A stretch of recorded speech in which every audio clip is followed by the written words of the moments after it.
Today our panel session is going to be moderated by Amy Millard, Chief Marketing Officer for Spigot, and featuring Norman Lewis, Director of the One Program at PwC, Mike Morris, GM of Top Coder at Aperio, and James Gardner, CTO of Spigot.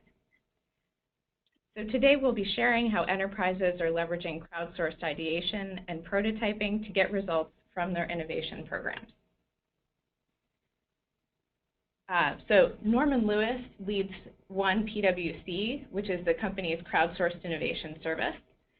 He has 5 years of experience of deploying and managing idea management platforms across many industries, both public and private. Mike at Aperio drives a high-growth team, customer innovation, and sales and services for Top Coder, which is the proprietary crowdsourcing development platform that powers Aperio. James is Spigot's CTO and also an innovation practitioner who has led innovation teams and programs in multiple industries, continents, and cultural settings. And Amy leads all of our strategic and operational aspects of marketing for Spigot's diverse global market. So let me pass the mic to Amy, and she'll get us started. Thanks, everyone. It's always exciting at the year end to take a look at what's happened in our industry and amongst enterprises, and take a look forward to trends that we can expect to see in 2016. So, did want to highlight one of the reasons that we have Norm Lewis from PwC and Mike from Aperio is because we're working together, Spigot, PwC, and Aperio, in a really interesting project that Norm his team is driving. And the work that these two companies do to generate ideas and bring innovations to market is an example of the kinds of trends that we're seeing, which is why we wanted to have them join the panel today. So I'm very excited that they're going to be able to help us talk about enterprise innovation. Before we get to the call, wanted to have people think for a few minutes about some universal themes that we are seeing as we end 2015 and look forward to 2016. The first trend from various benchmark reports from Gardner, Forrester, and Innovation Leader is that a lot of companies are already using idea capture tools in some way. It may be in initial projects, but the familiarity of most larger enterprise with idea capture versus these numbers a year ago has gone up fairly significantly. And in fact, as part of their innovation process, many companies are in fact using rapid prototyping, which we're going to be talking about a little bit more later. And what we found here at Spigot is that when our customers are using innovation management, they're actually looking at using it enterprise-wide. So that's an interesting trend as well, that the adoption is getting so widespread. So a couple of other trends before I hand it over to Norman. We're seeing enterprises look at both their internal crowds, but also to do validation or even co-ideation with their customers and partners. So that's something that I think is a bit of a shift from 2014 to 2015. What's also interesting, and I think as Mike talks, you might get a better understanding of this, is that you can use different crowds for different stages within an innovation process. In other words, the same 1,000 people don't need to be used for every stage in the innovation process. You can have lower level employees work on the ideation phase. You can have experts work on the validation. You can have outside coders work on rapid prototyping. You can have executives work on validation and investment, or any group thereof. So this idea that you, with the same platform, can use different crowds is an interesting trend we've been seeing, and Norm is at the leading edge of that with PwC. The other couple of trends we're seeing are involving the crowd not just at the idea capture phase, but using crowds, as I talked about, at different stages of innovation. As we think about these crowds, making it a lot easier for an innovation team to engage in with crowds by having these crowds on demand. And that makes it a lot easier to assign them specific tasks. And finally, crowds doing more than just the ideation portion. They can help you build business cases, prototype, present, basically move innovation forward. So as we look at 2016, those are some general trends that we're seeing, and Norm, James, and Mike are going to be talking about. So I'll be the moderator today. So I'd like to hand it over to Norm to introduce PwC and what sophisticated innovation they're doing over there. Well, thank you very much, Amy. And hello, everybody. I don't know where you are in the world. It's late afternoon where I am. It's probably morning where you are. You just have to excuse me if I cough a bit because I've got a bit of a chest infection, but I'll try and get through this as painlessly as possible. When we talk about what we've done at PwC, the concept where we began is really quite straightforward and quite simple. We took our 20,000 people in the United Kingdom and we turned them into a crowd that we made available to our clients. So instead of the usual consulting advisory kind of relationship where you would have 3 or 4 people or a team of 10 or 12 who would go and work with a client, we would offer them to sit down and work out what the issue was, maybe the problem they were trying to solve, maybe the opportunity they were trying to realize, and we would put it to not our 3 or 4 or 10 or 15 experts, but we would put it to our 20,000 people. The figures vary occasionally. It's 19 to 20. It just depends on the number of freelance staff that happen to be in the building at any one point. And that really was the concept of what PwC1 was to be, which was that we would almost like turn crowdsourcing slightly on its head and just use our people as the crowd and use this as a way to engage our people in a way that they've never been had the opportunity of in the past. And I think this is a very, very important point because at the end of the day, all innovation, processes, innovation, ideation, etc., it's all about people. It's all about people coming up with ideas and insights and sharing those and having the incentives to do that. And so what we were looking at was to really build upon the culture that we have, which is that as a professional services company, you know, we are what we're about is about solving problems for our clients at very different levels. And so we were giving our people a tool to be able to do that, even if they were not client-facing staff. They now had an opportunity to participate in the kind of very core value of our firm, which is to solve big problems, really help our clients, and of course generate revenue for the firm. So that's really what we did, and we had a number of really successful initial challenges. Our first client was Vodafone. We had amazing engagement in that. We had 10,500 active people, generated over 500 ideas. Excuse me.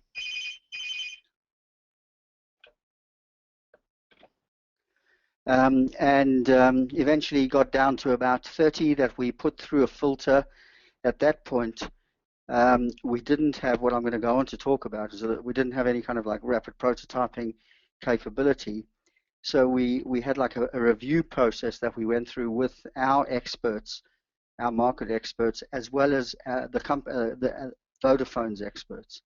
So we got them all around the table together and we said, okay, look, here's 30 ideas. Let's go through these and review them.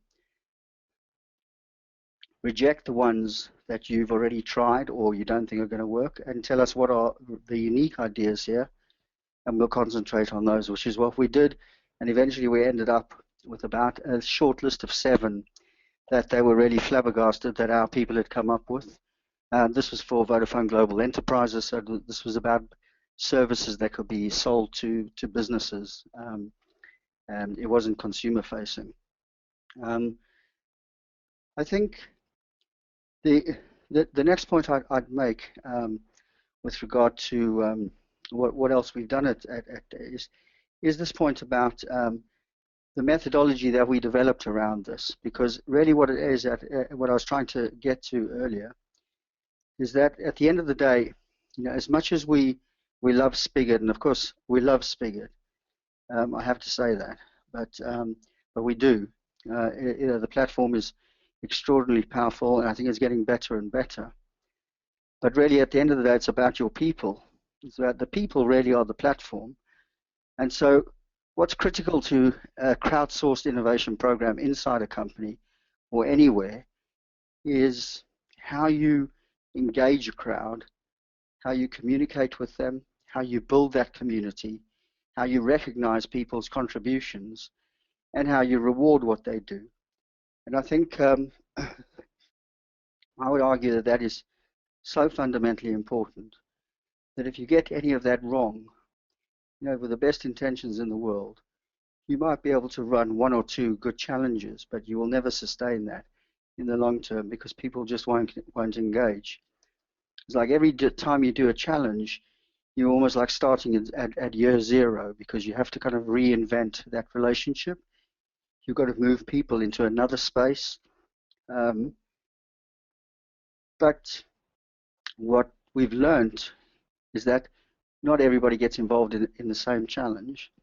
And so you learn to differentiate your people. And this really starts to give us the insight that we're now building on, which is that we can start fashioning crowds according to client need, but crowds that we could call crowds on demand, that we know meet a certain criteria that will really engage with that particular challenge. So we're not trying to mobilize everybody for everything, because that just doesn't work. You just get a steady fall of people. You've got a hard core of people who will remain engaged, but you build up a database of being able to distinguish who would play in what particular areas, and you incentivize people to do so in those terms. And where we are planning to take this next is to take this across our global network. Just give me a second, please. I'm just going to have to cough.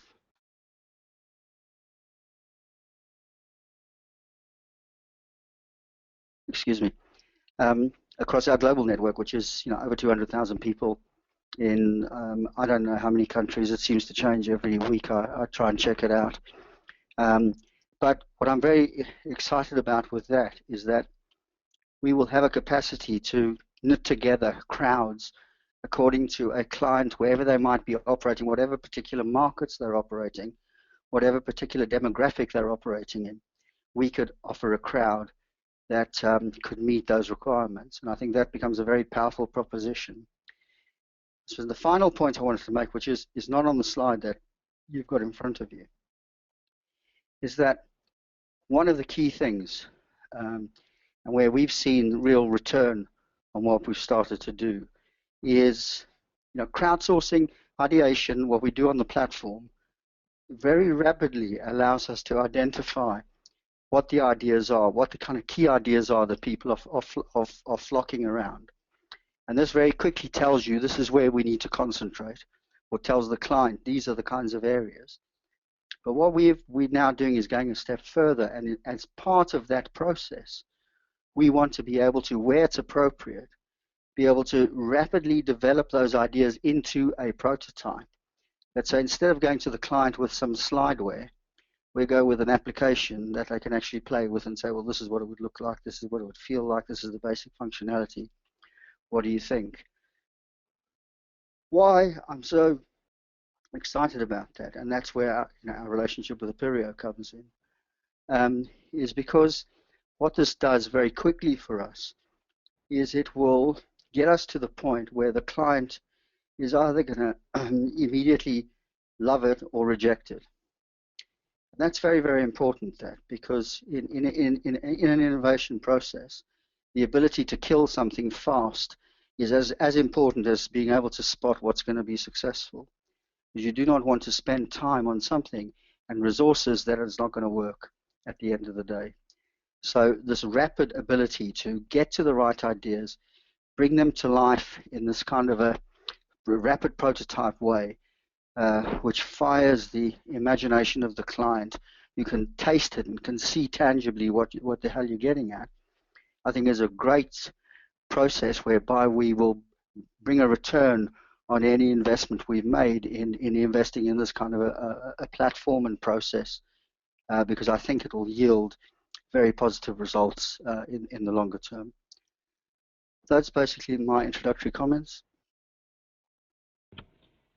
Thank you, Norm, and thanks for sticking through on clearly a day where you're feeling under the weather, so I really appreciate it. Mike, can you introduce us to Apereo and talk about your perspective? I can. Thank you, Amy. And thankfully, Norman and I aren't together, so you can't yet get virtual. You can't get be contagious virtually. So let me talk to you a little bit about what Norman introduced from the perspective of building a platform to curate ideas. Is definitely a huge piece of it. It's not the place that Apereo and Topcoder focus on. We focus on that next part, is when you have ideas, how do you bring them through implementation? And I think that great point that Norman made about figuring out if something is going to be successful or is worth more investment. You often need to see something tangibly to do that. And that's really where the Topcoder platform and the Topcoder community fit in. If you wouldn't mind going to the next slide. So what the Topcoder community represents is a fast-growing, actually growing so fast that the slide is slightly out of date. We have over 900,000 competitors within our community, fairly evenly spread across the globe in over 190 countries.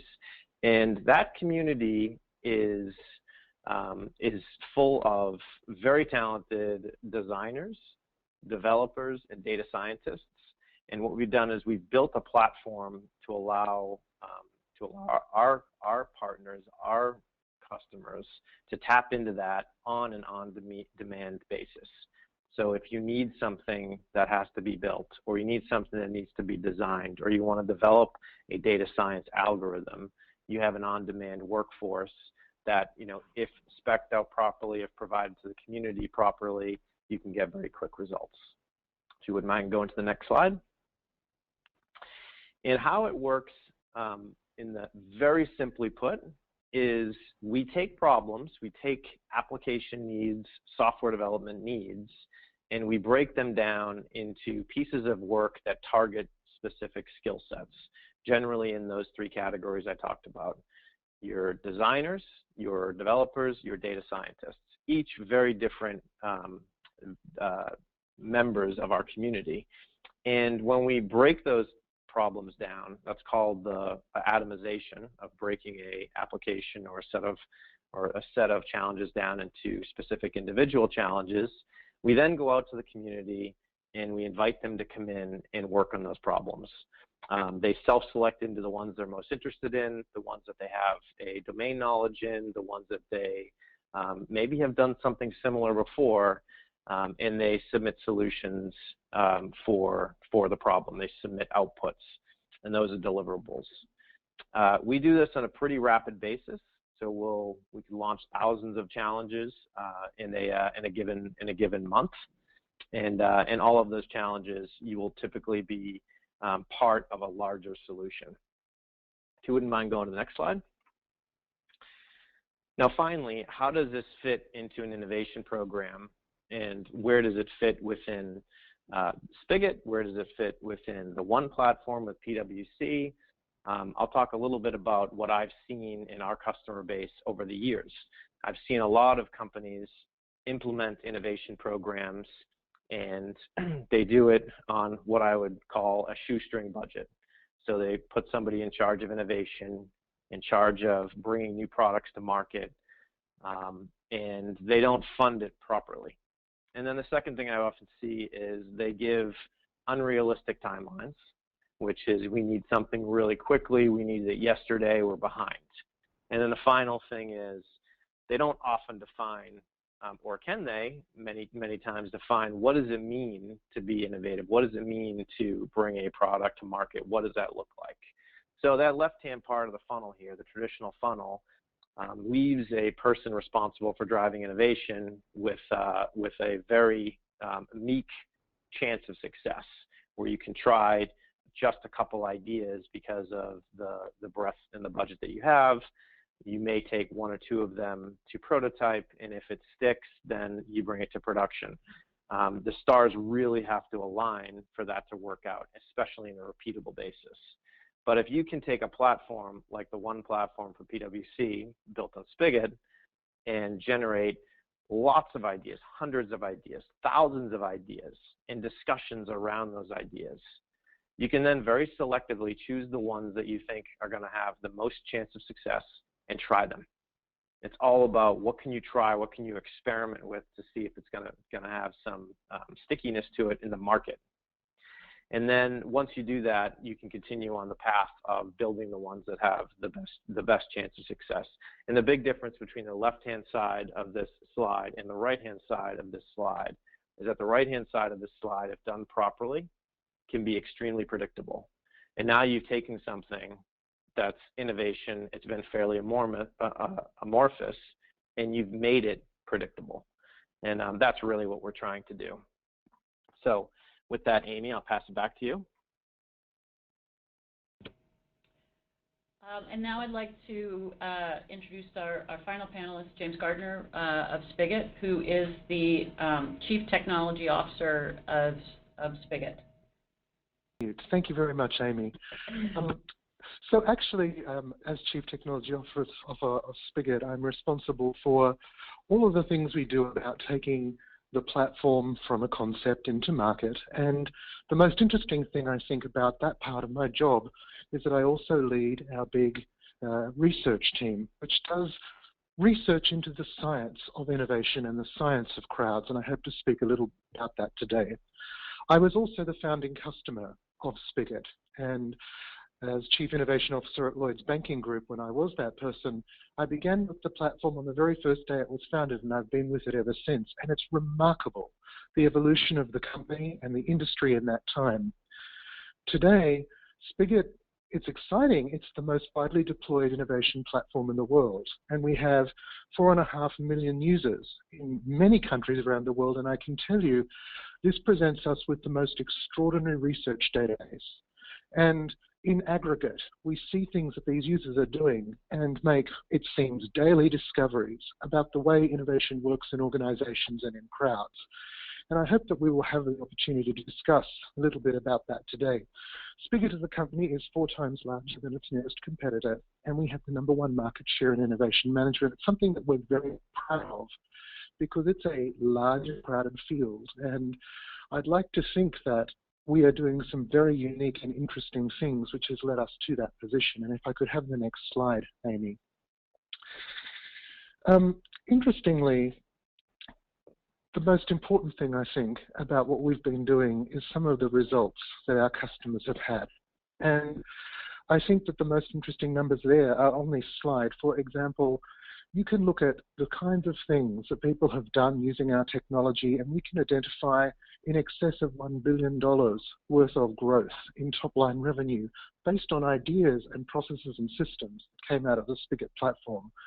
And a number that we're especially proud of is that because of the technology that we've been helping customers with, these customers have delivered more than 200 new patents into their patent portfolios right now. And so it's really rewarding to know the kind of difference this technology platform is making to very fundamental business problems around the world. And we're very, very excited to be able to share with you today some of the science and research we've been doing in this area as it goes through our trends discussion. Thanks, Amy. Thanks, James. And thank you, everyone, for the introduction. Now let's turn back to the Trends 2016, and let's talk about how the experience you guys are having relates to that. So my first question is for Norman.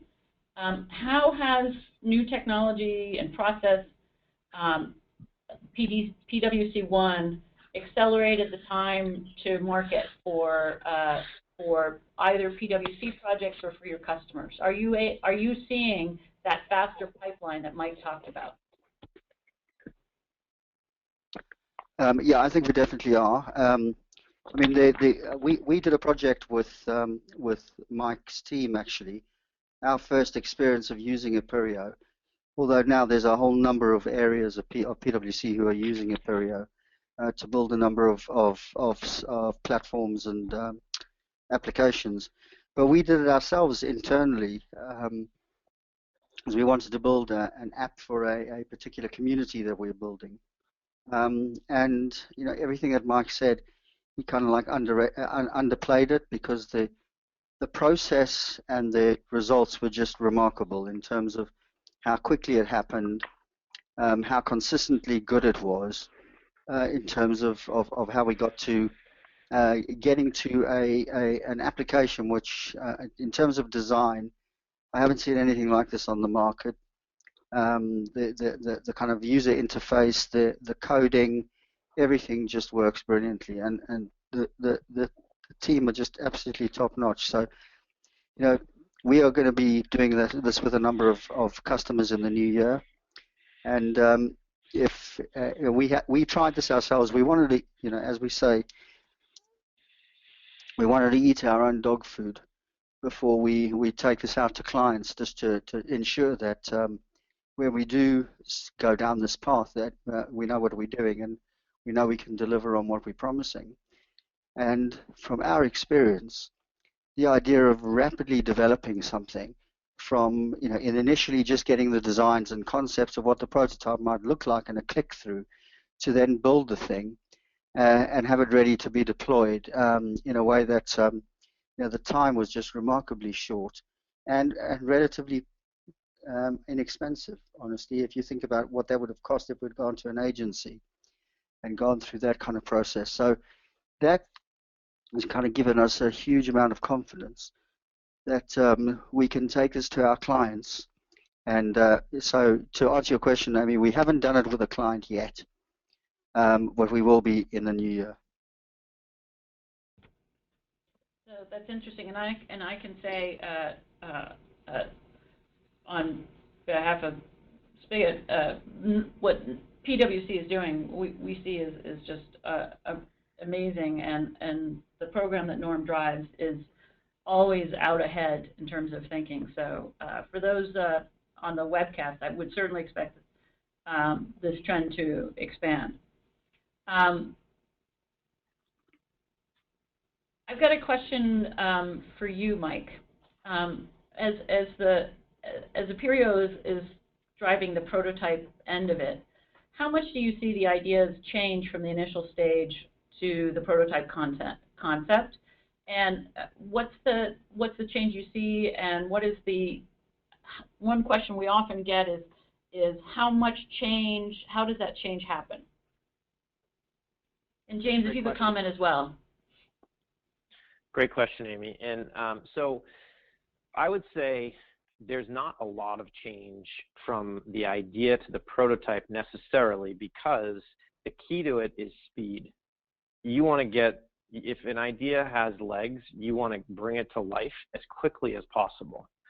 Now, remember, that's just one of the gates. So once you get to prototype, that's a stop point where you're like, okay, well, is the idea, does it still have the allure? Is it still have that potential stickiness? Is it getting market adoption?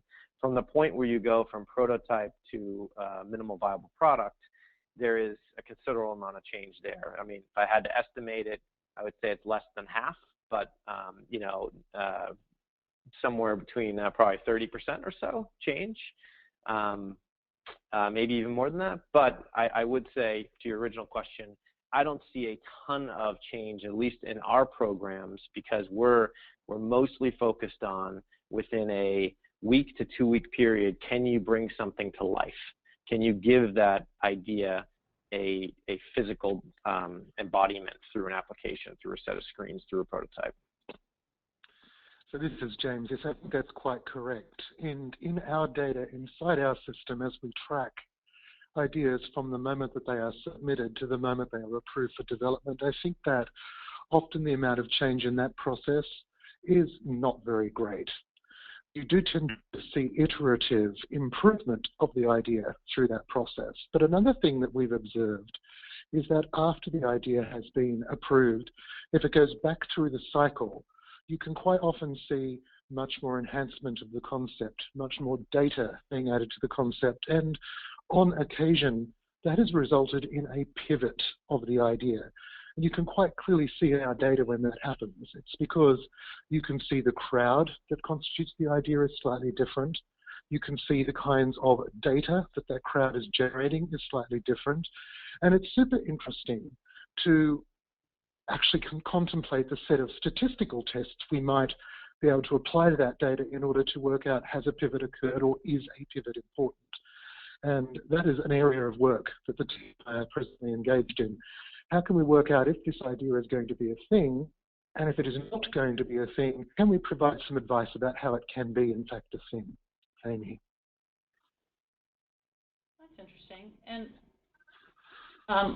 one question I've got for you, Norm, is, I mean, you brought in the concept of rapid prototyping into PwC's innovation process. As you look in the future of 2016, what's next? What's the next bleeding edge beyond that for the crowdsourcing program? Well, I can say with certainty that 2017 will follow 2016, but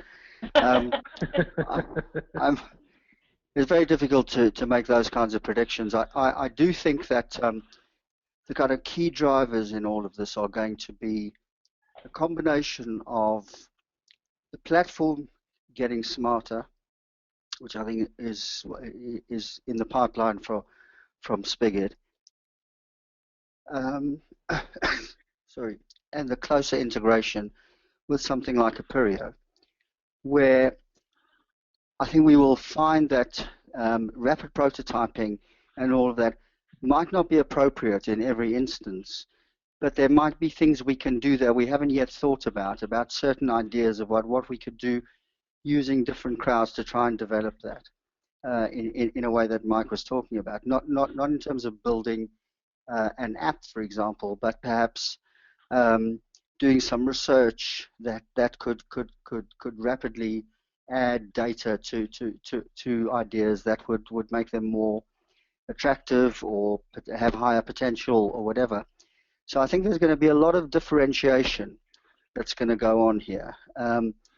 I think allied to that, I do think this point about crowds by design is going to become a real feature of things. And what I didn't really talk about, but something that we are starting to do now as PwC is that we're offering the service to clients so that not only can we use our people as the crowd, but we can use their people and their customers or their suppliers or any other stakeholder that they might have, that we could involve them, perhaps not in every aspect of the challenge, but certain parts of the challenge. And I think that kind of joined up conversation, that to me is going to be very, very critical, because it's going to be driven by one thing, and this is what I do think is the big thing for next year, which is rapidly getting to the point where you identify the right ideas and you can commercialize them quickly.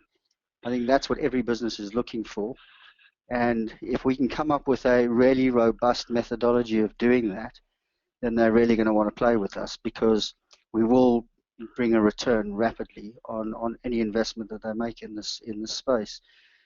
So, I think it's going to be a combination of all those things, and given all those kind of moving parts, it's also going to be difficult for us to just ensure that we maintain focus here.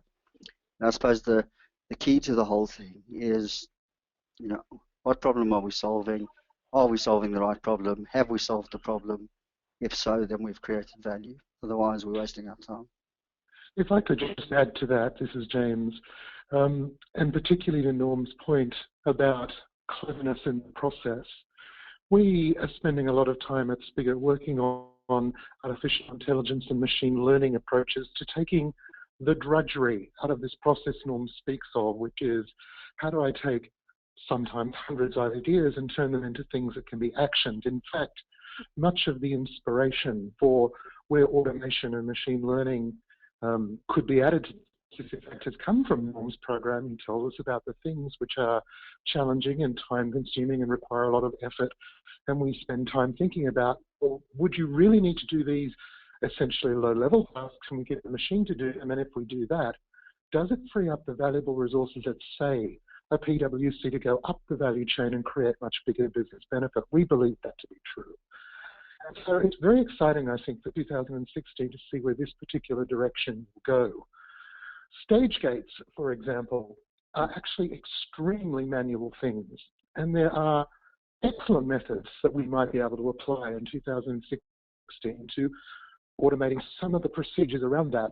The concept of iterative idea development, well, and Norm, I know you will particularly feel in line with this concept. We find in our platform, so much of the idea development happens in the social comment associated with the idea. And finding a way to turn that social into actionable that enhances the value of the idea is so important, because you can't be having a system where the majority of the valuable comment is in a chat, in a conversation, when what you actually need to do before you can fund a project is aggregate all of that into a business case. These are the areas I think that in 2016 will exponentially grow. And when we do that, it will mean that the people involved in these programs will have way more time to innovate, because they'll be spending way less time doing admin. And James, I would add on that bringing that, continuing that through the build process, and keeping that collaboration and agility is something that that's another thing that we can continue. You can go further and further, and that's a lot of potential integrations for us to be thinking about together between the Spigot platform and the Topcoder platform. I think we're all super excited about that possibility, and the reality is people should be free to innovate, and we should be able to make it possible for the tool to do the work that lets them be free to do that innovation, whatever that might be. Well, not surprisingly, I'm going to strongly agree with you, James. But I think the one of the key things for me why that is such an important point is that at the moment, as you say, a lot of the kind of gold dust is captured in this kind of conversation comments that trickle off, and unless you've got a team of administrators who are going to go through that and make sure that that all gets captured and gets reworked into the idea description and all of that, it's a very manual process. But I think where you're making such an important point is that if those bits of gold dust can be put into the platform in such a way that they directly feed into the concept itself, the idea, it means that the people who are making those comments are making a bigger difference. And, you know, they don't just go home at night and say, oh, I made 3 comments today on the platform, you know, because, oh, God, I made a really good point today, and that's changed the direction of this project, or it's potentially, you know, now going to be considered as a core element of this thing. So you're kind of thinking, and this is very, very important, because the reason why people engage in this is because they want to make a difference. They want to feel that they're making some kind of contribution to the firm, to the client, or whatever. And the more we allow them to fritter away their energy in areas of the platform that are, you know, just get buried, the more we're actually undermining our own ability to keep them engaged. So James, your point is so fundamentally right, because the more we can go, as you say, upper level, the more people will engage, because they'll feel, God, I'm really making a difference here. I can really, you know, do something significant. And that's you get that right. I don't care how else you organize the challenge. You've then got a crowdsourced community that is really engaged and is going to deliver. So we're getting a lot of energy around this, and people are excited in their questions.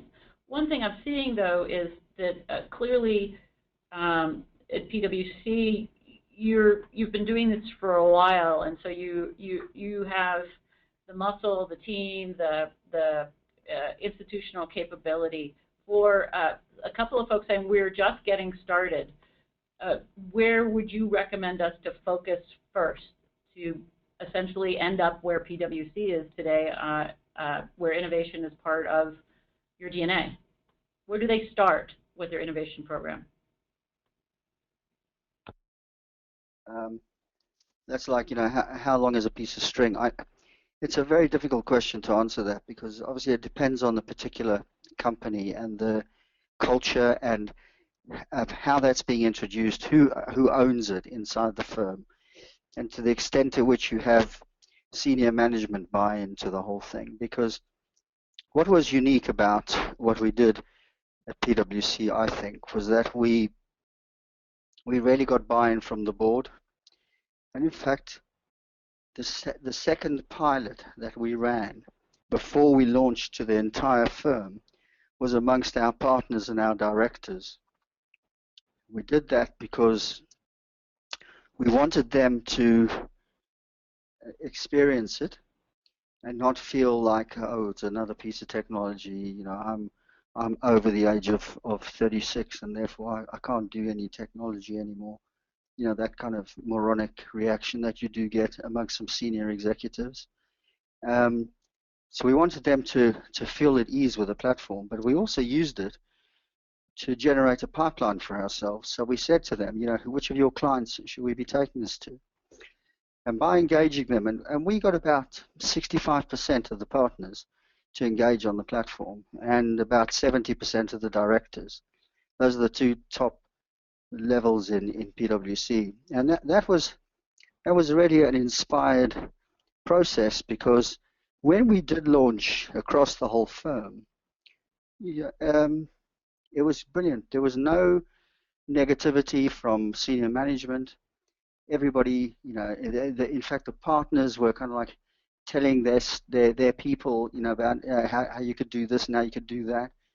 It was a really incredibly positive thing, because then they really had the signal from the top that said, this is legitimate. You should spend your time on this. Just remember that in PwC, we time code everybody's work, obviously, because we know consulting, etc., etc. For this program, we don't give any time codes. So this is entirely voluntary. And that's really the broader point why I think answering this question is quite difficult, because I think the thing about PwC is that professionally, we are a problem-solving entity, and therefore, this wasn't alien to anything that we do. This is what we do day in, day out, but in a different form, and giving people a platform that they've never had before, where they could participate regardless of their grade or their location or their line of service or whatever. And suddenly they had a voice that they'd never had before. So people really loved it and really engaged with it. But I think the pilots and how you introduce it and the kind of messaging that you get across from day one, I think is really, really critical to kind of starting to build that, the impact that that'll have in your culture. So your objective should never be, we're going to do this because we're going to change the culture inside the firm, because that's not going to work. You're going to do this because you're going to innovate. And in the process of introducing this kind of innovation process, you will change the culture as a consequence. And that also therefore means that you have to have very clear forms of recognition and incentives as to why people should be doing this. And that should be in line with the values of your company. So, Mike, you have a different perspective, because Aperia was brought in at a specific stage of innovation. What advice would you give to those folks who want to include rapid prototyping? Yeah, I think, thanks, Amy. I think it's, I definitely agree with, clearly I agree with Norman's point of view on it from PwC. I think just an interesting point on what he said was, for the people on the call that are looking at it as, how are they going to, how long is that piece of string, that, Norman and within PwC almost had to do twice the job, because it was, how do you evangelize this within the partners and the managing directors within the firm, and then eventually take it to the customers, almost as a two-pronged sell, which is not, that's complicated. And what I've seen, at least from a prototyping and a build perspective, and getting people to kind of bite on this idea of consistent and repeatable innovation or factory of innovation is you definitely need to have top-down support. So no matter what organization you're in, you have to have the top-down support of the program and what it means to the business and the importance of it and the evangelism of it. It's crucial for success. And the other thing is, as Norman pointed out, you need to have wins. And those wins are the ground support that you need. So you need bottoms-up support by getting people interested in it. And one of the things that you're able to do with either an internal crowdsourcing platform, or an external one, a global crowd like Topcoder, you're able to give people a voice that wouldn't have one normally, right? So that's important when you start to get success stories of, you know, this person from this corner of this division was working on something else, but was able to impact the business in XYZ way by participating in the one platform. Those stories go viral. And that's the bottoms-up support that a program has to also get. So it's those two things that I think you really need in order to get it off the ground. James, I've got a specific question from the audience from a person who works at a manufacturing company where they don't have consultants, they have hourly employees on the factory floor. How can you engage in hourly employees in strategic questions, and how do you do that? That is such an interesting question, isn't it? And it does go, I think, to this emerging trend in 2016, which is this idea that crowds as a collective are very powerful things with extremely magical properties. So an hourly worker at the front of a store, for example, or on the floor of a manufacturing organization, has specific limitations on how much time they can actually spend doing these kinds of tasks. And one of our customers, in fact, has a specific problem in this area. They have a retail organization which is specifically gold and serving customers and selling product, and another organization which is essentially management. And in an older style system, the people who are in management, because they have more time to actually work in the system, tend to get more of their ideas done. And it turned into a big problem for them because there was this whole discussion about what is the value of all these people who are actually touching customers, who are actually touching product, if, because of the way the system is structured, their input is less valuable. What we are seeking to do at Spigot is work on means that enable us to aggregate the inputs of people. So, for example, we have a facility called Predictions, which takes the best knowledge of everyone in an organization in tiny little time slices and aggregates it together to create business cases. And I think that this is a big thing in 2016. Most people do not have the job title innovation person. They have another job and they choose, as Norm said, because of the intrinsic excitement of doing something, they choose to participate. And so we will be focusing in 2016 on mechanisms that enable us to take those tiny slime slices, the tiny slime slices that people can give us, and aggregate them into bigger wholes. Amy. So I think this is the last question I'm going to put out as we get close to the end of the hour. Is there any final advice, Norm, and then Mike, and then James, you would give to the audience? Norm, you first. I just said in the graduate, plastics, invest in plastics. Now,